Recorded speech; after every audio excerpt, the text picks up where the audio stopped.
Ang aklat na Kung Ano Ang Itinuro Sa Akin ng Katahimikan, Ang Daan ng Katotohanan at Pagpapalaya sa Sarili, ay isang malalim na paglalakbay patungo sa sariling kamalayan at kalayaan.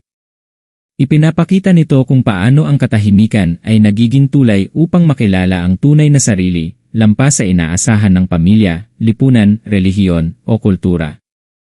Tinatalakay nito ang paraan upang palayain ang sarili mula sa takot, pagkakasala, lihim, at manipulasyon, at kung paano ang bawat pagpili, gaano man kaliit, ay hakbang patungo sa kalayaan.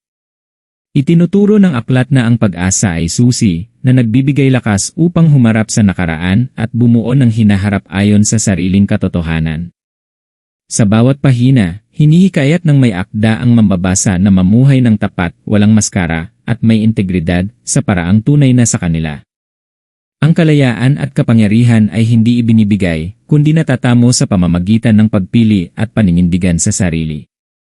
Ito ay aklat ng gabay, pagninilay, at inspirasyon para sa sinumang nagnanais makamtan ang tunay na buhay, malaya sa takot, pagkakasala, at inaasahan ng iba.